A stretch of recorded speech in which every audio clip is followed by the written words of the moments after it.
আপনাদের কারো হিন্দু বন্ধু আছে? কার কার আছে দেখি? সবার হিন্দু বন্ধু। ঘটনা কি? এলাকার নাম কি?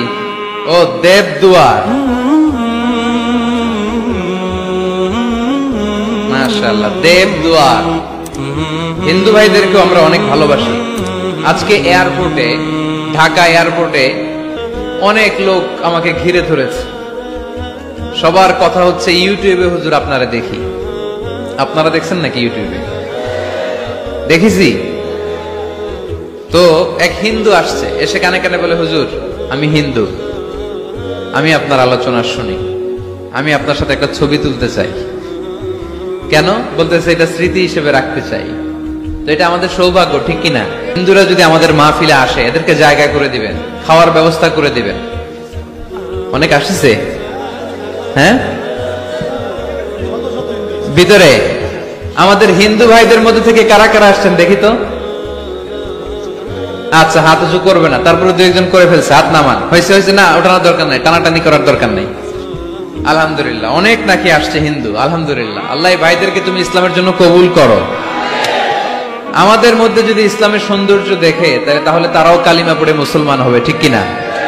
এবং কোন হিন্দু ছেলে যদি মুসলমান হয়, তার দায়িত্ব আপনারা নেবেন, এবং তার বাবা মার সাথে সেজন্য সম্পর্ক নষ্ট না করে। বাবা মা হিন্দু হোক, কোনো সমস্যা নেই, বাবা মার সাথে সুসম্পর্ক থাকবে, সুসম্পর্ক থাকবে।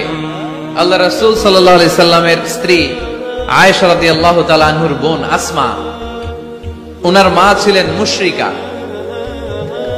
তখন মুশরিকা ছিলেন। এসে আল্লাহ রাসূল সাল্লাল্লাহু আলাইহি ওয়াসাল্লামকে বললেন, ইয়া রাসূলুল্লাহ, আমার মা তো মুশরিকা, আমি তো কালিমা পড়ে মুসলমান হলাম, আমি কি মায়ের সাথে ভালো আচরণ করব নাকি কথা বলবো না?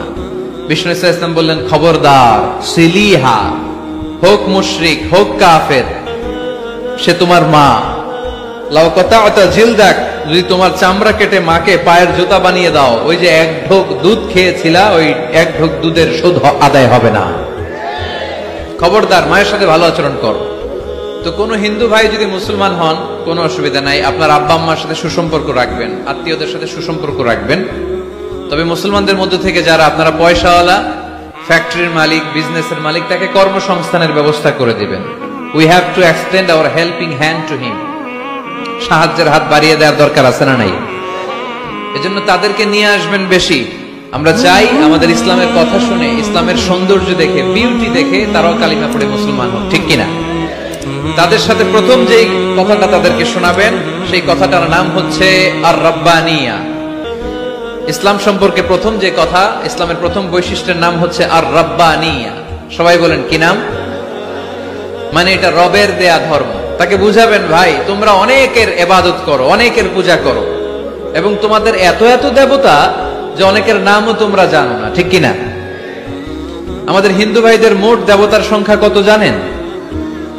হ্যাঁ, অনেক অনেক সংখ্যায়, 33 কোটি বা 36 কোটি এরকম সংখ্যা পাওয়া যায়। তো আমার দেবতা যদি 33 কোটি হয়, আমি কয়জন রে মানব? আমাদের রব কয়জন?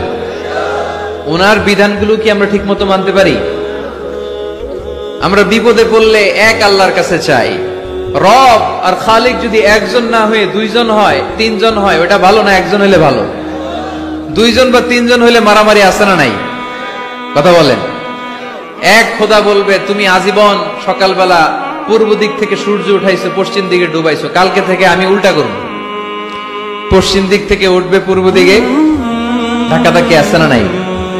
এ বলবে একরকম, ও আর একরকম। কয়জনের মন খুশি করবো আমরা? আমরা এতজনের ইবাদত করি না, আমরা ইবাদত করি একজনের। চিল্লায় বলেন, তিনি কে?